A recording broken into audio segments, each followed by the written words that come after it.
You want to know how to escape purgatory? Let's first define what it is. Purgatory, the word comes from purgatorium. It's Latin. It means purgare as a base word, which means to purify or cleanse. In Christian theology, it is the in-between heaven and earth. It's the in-between. You're neither damned or saved in that. And so in the context of human beings, so many of us are in the in-between between what is and what if. What we would like in life and our goals and ideals and the reality of life. And we often find ourselves measuring against that gap. So if we look at the word purgatory, it means to purge or to clean. And so in that in-between state, we have to clear out anything that gets in the way of us being able to reach our ideals or our heaven, so to speak. And so we have to sit with, are we interested, the word interest meaning in between, or are we committed to creating? I think it was Winston Churchill who said that when you are in hell, don't stop. But so many of us stop when we're in hell.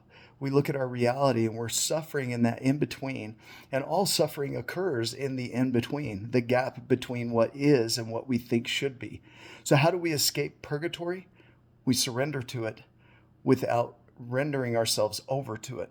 So we don't stop where we are. We simply acknowledge that we are where we are, and then we take simple, small steps to step forward, to keep moving through hell. Because sometimes life can be hell. And most often, hell occurs in the in-between, in the interested, in the purgatory, the purging area. And so many of us get stuck there. We think, oh, I shouldn't be suffering right now. I shouldn't be experiencing this right now. But the truth is you're going through a cleansing, a purifying, so that you can be the person that can bring about the thing that you say you want to bring out. And so when you do that, you're going to be in the in-between.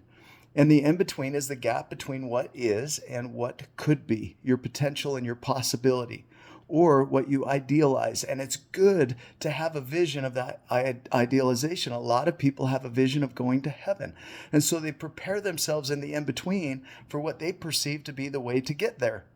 And so they prep themselves and they get ready in their own way and they work through that purgatory, that in-between, to get to their version of heaven, whatever that looks like. And a lot of us have different versions of what heaven looks like.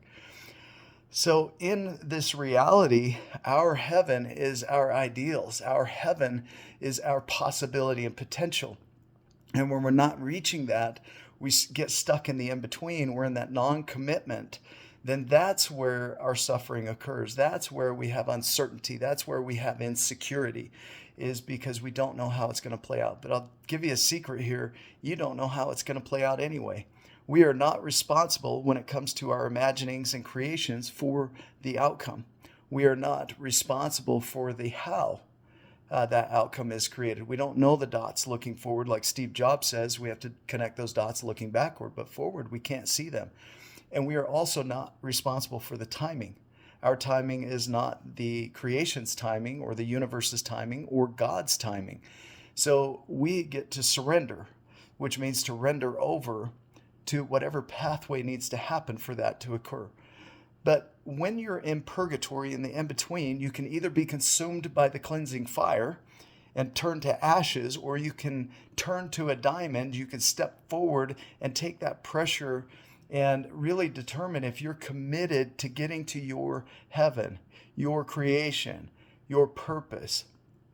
And when you do that and you make that commitment of I'm in, then you're able to step forward through the purgatory. And going back to Winston Churchill's quote, when you're in hell, don't stop, keep going. That is where you keep moving forward in faith, trusting that things are going to work out. You can't see it. You can't know it. There's no way to know it in advance. When we look at people predicting the future, they're trying to speak before it's time what they perceive the future to be. Prediction, right? Think about the separation of those two words, before words. So we predict it and then we live into it. But we have no guarantee of the outcome, we have no guarantee of the timing, and we have no guarantee of the how. So are we committed? Because the commitment will put you through that purgatory, through that interest, into stepping no matter what, which we call grit and resilience.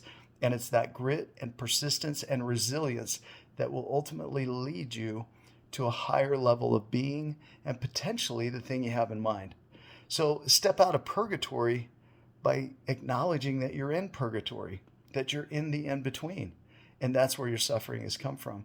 It's coming from. And you have an opportunity to redefine your suffering. Maybe it's not suffering, maybe it's cleansing. Like the word says, purgatory, to purge, to clean. And it's preparing you to create the very thing you say you want to create. So go make it a giant day. I'll see you in the next video.